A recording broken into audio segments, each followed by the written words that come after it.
El interés por el oro atrajo hacia América a miles de hombres y mujeres que soñaban hacerse ricos en unas islas, las Antillas, y un continente entonces inexplorados,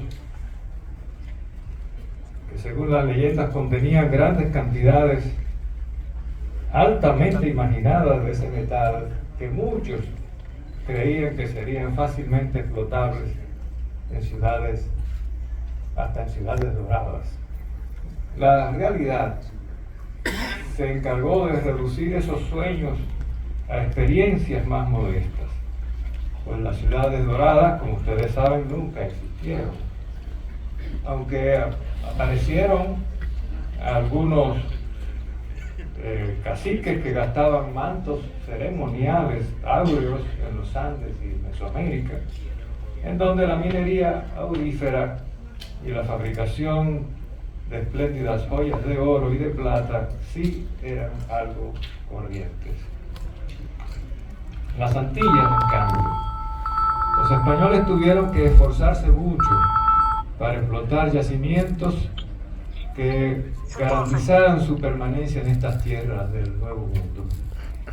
Tuvieron la suerte, sin embargo, de descubrir temprano en los cursos fluviales más ricos en oro, que los cursos fluviales más ricos en oro nacían en la cordillera central de esta isla que hoy nos acoge, llamada, como ustedes saben, por Colón, Española.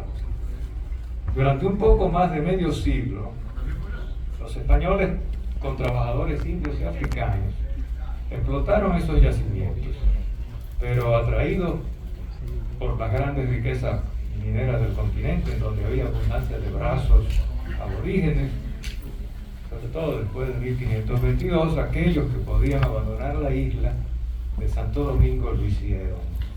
Los que quedaron tuvieron que dedicarse a otras actividades como la agricultura y la ganadería. Tal vez nunca sepamos cuántos kilos de oro se produjeron en esta isla en todo el siglo XVI. De eso es que vamos a hablar hoy. Pero sí sabemos que Colón, sus hermanos y sus acompañantes recogieron, trocaron o arrebataron a los indios una apreciable cantidad de oro entre 1493 y 1500. Ese metal debió ser mucho si lo reportado como producido en 1501 por Pedro Mártir de Anglería puede servir de indicador, pues en ese año, según Mártir de Anglería, a quien probablemente se lo comunicó Colón, los españoles recogieron 1200 libras de oro de 8 onzas cada una, equivalentes a 600 libras de 16 onzas, esto es más de un cuarto de tonelada. Permítanme utilizar esta nota entonces de Pedro Mártir como punto de partida para mostrarles algunos resultados de los esfuerzos que han hecho algunos historiadores modernos para estimar o calcular la cantidad de oro que sacaron los españoles y enviaron a Sevilla en la primera mitad del siglo XVI. No les prometo que esta sea una conferencia muy entretenida, podría ser aburrido porque vamos a manejar algunos números. Y para ello, utilizaré los datos recogidos por estos historiadores, advirtiendo que las series más confiables comienzan su conteo en 1503 y se refieren únicamente al oro registrado en las fundiciones, oro que fue remitido bajo registro hacia Sevilla a partir de ese año. Queda fuera de estas series, porque nunca fue registrado, obviamente, el oro que pudo ser escondido por los mineros y los colonos y llevado o enviado a España sin registro, esto es, de contrabando. A pesar de los remotas que son esas informaciones, podemos hablar con relativa seguridad de las cifras del oro legal, porque las mismas residen todavía hoy en las cuentas de los tesoreros reales y en los llamados cuadernos de minería depositados en el Archivo General de Indias, los cuales fueron estudiados cuidadosamente en el curso del siglo XX por destacados investigadores a quienes mencionaremos dentro de un momento. Esos cuadernos, para comenzar, contienen el registro del pago del quinto real, por lo que las cifras registradas allí representan el 20% del oro fundido en presencia de los veedores y otros funcionarios reales encargados de supervisar las fundaciones y de certificar las cantidades que tocaban al rey y a los mineros. Repito que el volumen del oro extraído en las minas debió ser mayor que el indicado por el quinto real, porque algún oro debió quedar escondido por los mineros a pesar de las precauciones y amenazas de los veedores y demás funcionarios reales. Ahora bien, ¿qué porcentaje representó ese oro escondido o enviado de contrabando? Yo creo que nunca lo sabremos, pero cualquiera que haya sido el volumen de ese metal, sí podemos afirmar que las cifras de las fundiciones hoy conocidas pueden ser consideradas como reales por la mínima.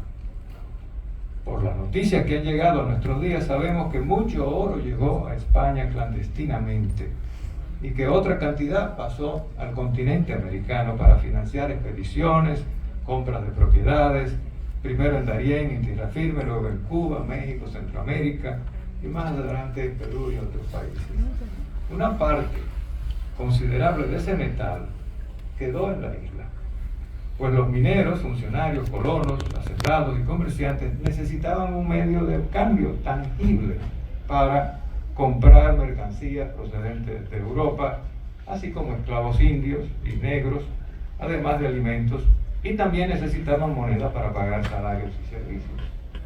En la española de aquellos tempranos años, el oro era el medio de cambio preferido por todos, aunque no estuviera acuñado, y por ello una parte importante de la producción quedaba retenida en la isla. Todos ustedes saben que los mineros y encomenderos dejaban una parte importante de su oro en la isla para pagar todo tipo de bienes debido a la escasez de moneda en aquellos años. Hay estudios sobre la escasez de moneda a principios del siglo XVI aquí.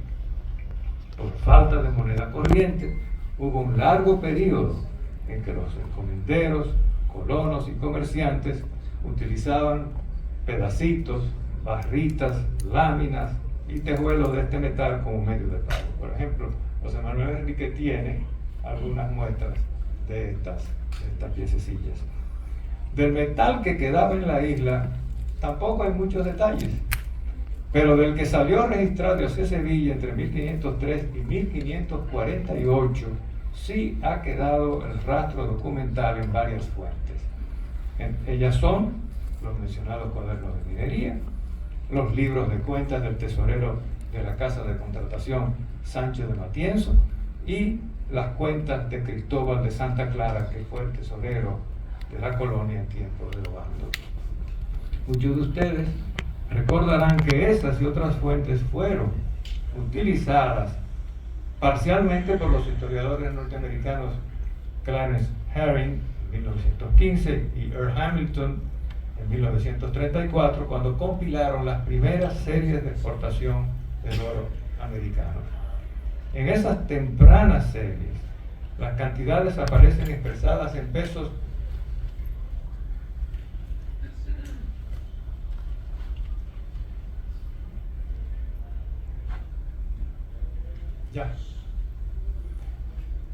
En esas tempranas series, las cantidades aparecen expresadas en pesos castellanos y maravedíes y están consolidadas, ustedes deben recordarlo, los que han manejado esos libros, para representar todas las Antillas. Esa consolidación hecha por estos dos autores temprano en el siglo XX impide distinguir y desagregar las cifras de producción de la española de las de Cuba y Puerto Rico. Ahora, buscando resolver ese enigma de la cantidad de oro producida en las Antillas, muchos años más tarde, en 1989, el historiador puertorriqueño Jalil Sued Vadillo, que muchos de ustedes conocen, revisó las series de Herring y Hamilton y revisitó en el Archivo General de Indias las mismas fuentes documentales de estos autores cuando él preparaba su tesis doctoral sobre la economía de Puerto Rico en la primera mitad del siglo XVI. Sued Vadillo pudo entonces elaborar tablas más completas y precisas, lo que hace posible mostrar con cierta seguridad las cantidades de oro que salieron de las Antillas Mayores hacia España en la primera mitad del siglo XVI. Las cifras recogidas por Sued Vadillo están aquí en un cuadro que ustedes van a leer cuando ustedes reciban la ponencia. Según él, entre 1503 y 1548, que es casi medio siglo, de la Española salieron hacia Sevilla 703.000, me voy a ahorrar los centenares, pesos de oro, de 450 maravedíes. Es importante tener esto en cuenta. De Puerto Rico 328.000 y de Cuba 237.000. Un esfuerzo similar lo realizó el historiador español Juan Gil, utilizando para ello las cuentas del tesorero Matienzo, presentadas entre 1504 y 1514, quien registraba todo el oro de las Indias recibido en Sevilla. Del análisis de Gil resulta una tabla muy similar a la de Sued Vadillo porque utilizaron las mismas fuentes y las variaciones son mínimas, pero aparecerán también reproducidas en esta tabla. Para captar entonces cabalmente el significado de las cifras, vamos a utilizar en esta exposición las cifras de Sued Vadillo. Y por eso es necesario realizar algunas conversiones de pesos a maravedíes y de estos a gramos, y luego a onzas, luego a libras y luego a toneladas. Este es el ejercicio que yo les invito a que ustedes hagan conmigo ahora y que no se me aburran, porque según dijimos, entre 1503 y 1548 llegaron legalmente a Sevilla, lo acabo de decir, procedente de la Española, 703.000 pesos de oro, en tanto que de Puerto Rico 328.000 y de Cuba 237.000. Excúsenme la repetición. Esas exportaciones antillanas suman 1.270.000 pesos de la época.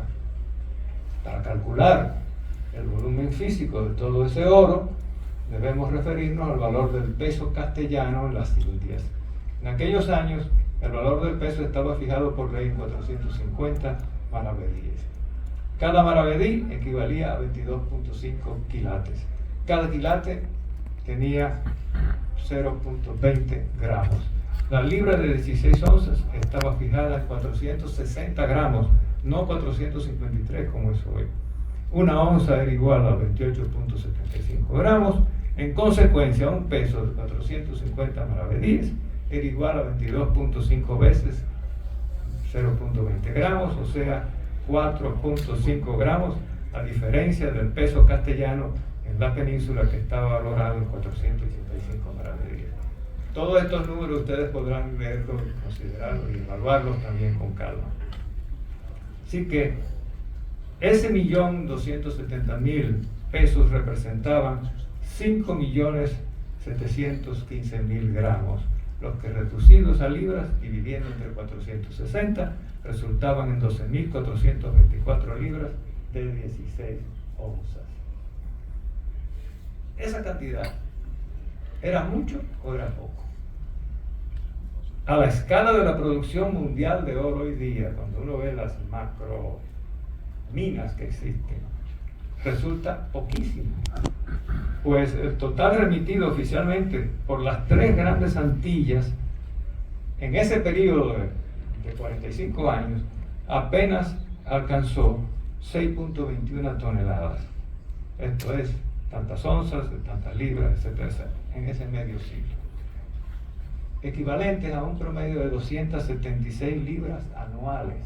O sea, cada año las Antillas exportaban 276 libras. Realizado el mismo cálculo, ahora ya no para las Antillas, sino para la Española, resulta que esos 703.000 pesos de oro enviados bajo registro a España en la primera mitad del siglo XVI pesaron 6.886 libras de 16 onzas, o sea 3.44 toneladas, un promedio de 153 libras de oro anualmente se enviaba de la Española bajo registro a Sevilla, que es un poco más de la mitad de las exportaciones totales de las Antillas. O sea, la Española producía un poco más de la exportaba, porque hay que tener en cuenta aquí la producción, la fundición, la exportación.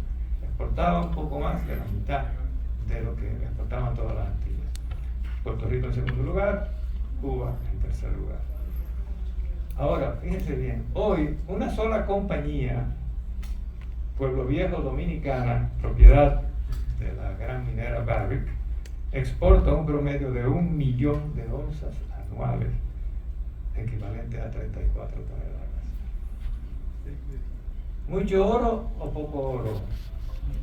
Mucho. Yo creo que fue poco, según las escalas de hoy.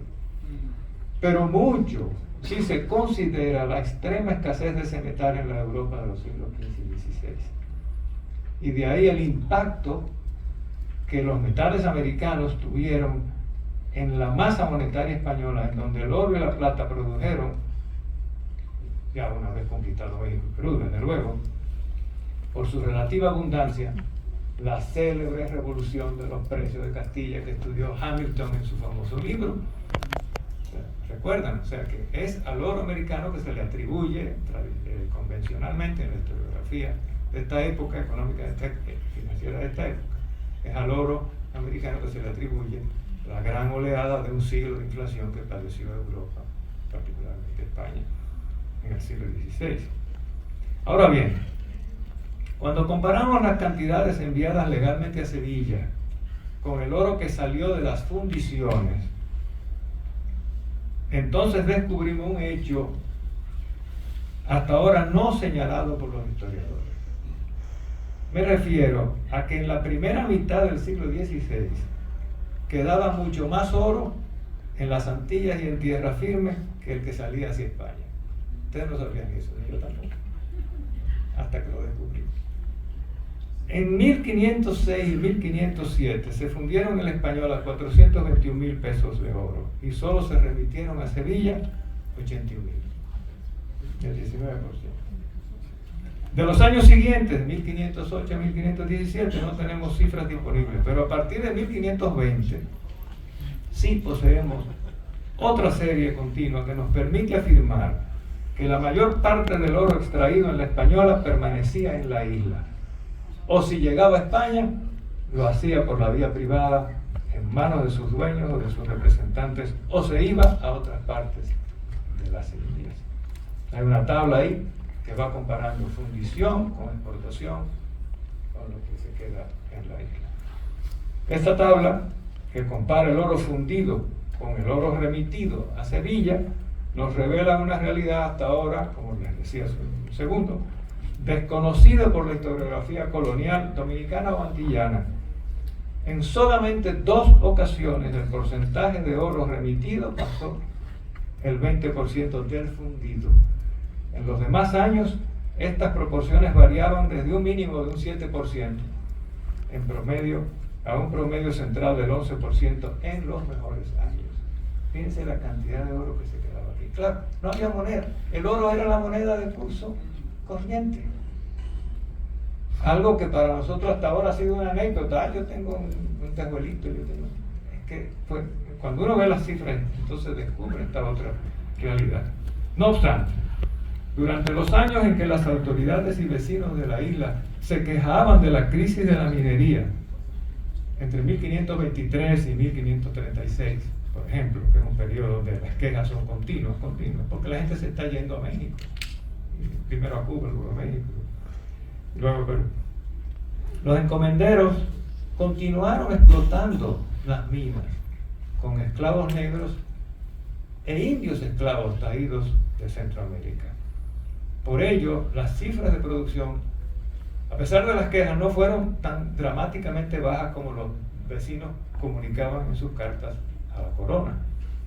Es cierto que las cantidades de metales traídos con esos indios y negros esclavos eran mucho menores a las de los años en que gobernaba Obando, pero la isla siguió produciendo oro hasta mediados del siglo XVI, que es lo que vamos a contar a continuación. Por ejemplo, entre 1523 y 36, los colonos fundieron 668.000 pesos, equivalentes a 6.541 libras, de 16 onzas, o sea, 3.27 toneladas.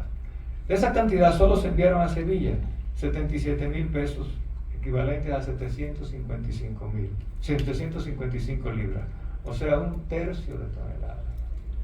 Esos envíos representaron apenas un 12% del oro fundido de la isla. O sea, nosotros tenemos cifras oficiales de la fundición, cifras oficiales de la exportación, y la diferencia nos da lo que se está quedando en la isla. La producción aurífera, a diferencia de lo que decían en sus cartas y memoriales los vecinos y autoridades, siguió siendo visible, pero secundaria en relación con el azúcar y con la ganadería de la época. Un documento encontrado por Fray Cipriano de Utrera en el Archivo General de Indias dice que entre 1536 y 1542, con ambos años incluidos, los diezmos de oro de la isla le produjeron al rey de España 26.000 pesos de oro, que fueron remitidos a Sevilla. Según esa información, la producción total de esos 7 años entonces debió ser igual a 260.000 pesos, arrojando una producción promedio de 37.000 pesos anuales quintados, esto es, que pagaron el quinto. Este es un volumen de fundición comparable. Cuando están las quejas de que el oro se está acabando, pero sin embargo son comparables a las cifras de fundición del periodo de Obando, entre 1503 y 1510. Ahora, dicho eso, también hay que ver la tendencia general. Las cifras de fundición de los años 1537 al 55 muestran una constante declinación de la producción y son consistentes ciertamente con lo que reportaban en ese periodo las autoridades. O sea que uno busca el tamaño de la serie para entender el proceso en general. Una carta enviada por los oficiales reales en español al Consejo de Indias en 1555 dice que en los 4 años comprendidos entre 1552 y ese año 55 ha valido el oro que ha pertenecido a su majestad de su dosavo, de lo que se ha fundido en la fundición de esta ciudad, etcétera, etcétera, etcétera, 1.472 pesos de oro fino del Cibao, como por los dichos libros parece. Comparando esos magros 1.472 pesos de renta aurífera con los 13.000 pesos que dejó la ganadería al rey durante ese mismo periodo, o sea, aquí estamos viendo lo que le tocó al rey, la inevitable conclusión es que a mediados del siglo el oro como base de la economía de la española estaba llegando a su fin. Como indicador adicional, basta mencionar que durante ese cuatrienio se fundieron solamente 11.000 pesos de oro en la ciudad de Santo Domingo. Fíjense cómo va bajando, con un promedio de menos de 3.000 pesos por año. En conclusión, la española dominó la producción aurífera antillana entre los años 1503 y 1517. Se ve en las cifras clarísimo. Puerto Rico inició sus exportaciones a partir de 1511, sosteniéndose hasta mediados del siglo. Cuba comenzó en 1515 y se mantuvo también exportando oro en cantidades apreciables, aunque no tan grandes como las de las islas vecinas. Hasta 1540 exportaba Cuba, año en que su producción aurífera también entró, en que prácticamente se detuvo. La declinación y el fin de la economía minera tuvo por causas muy mencionadas entonces el agotamiento de los placeres auríferos. Recuerden que el oro que se sacaba aquí, con excepción del Tecotuí, era todo de arenas de ríos, ¿no?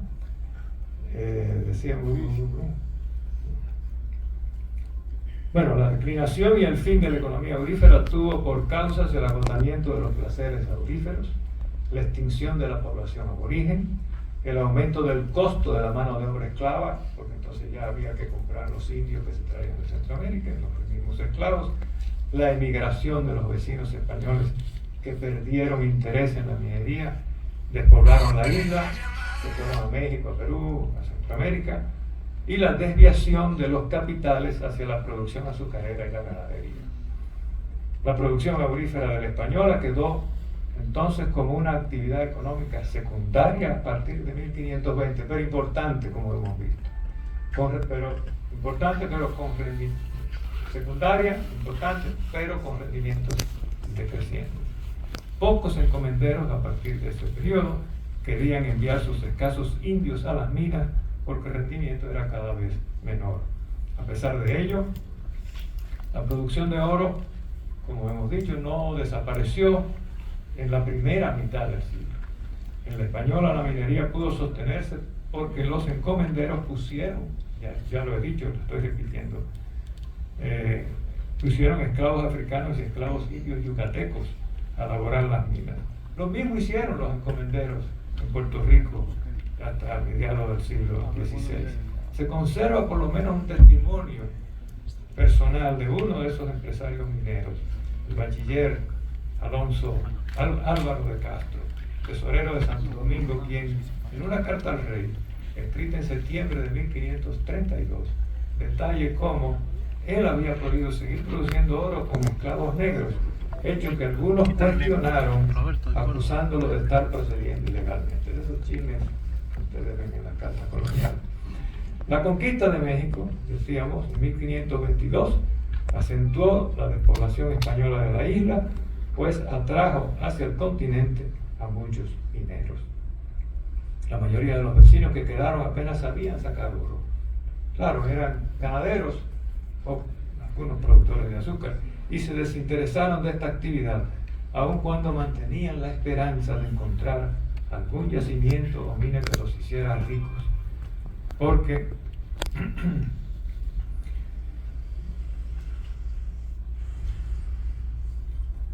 mientras en los años de Obando el oro fundido llegó a promediar por encima de los 200,000 pesos anuales, en los años 20 el promedio anual fue de 50,000. En los años 30 descendió a 43,000 y en los años 40 apenas alcanzó los 21,000 pesos anuales. Las cifras ya citadas permiten afirmar que la Española dejó de ser una importante colonia productora de oro antes de 1550. Una pequeña partida de 1.970 pesos enviados a Sevilla en 1548 sirve más como señal de una actividad encaminada a la desaparición que como un indicador de continuidad en la producción. A partir de entonces, las menciones del oro en la documentación disponible, estas son las cartas de cabildo, las cartas de la Real Audiencia, cartas de particulares, memoriales, son escasas. Y cuando eso ocurre es para recordar con nostalgia o con lamentaciones que ya no se extrae más oro de las minas, como les llamaban, aunque ocasionalmente se menciona que algunos vecinos tienen unos pocos esclavos negros lavando oro en algún río. Muchas gracias.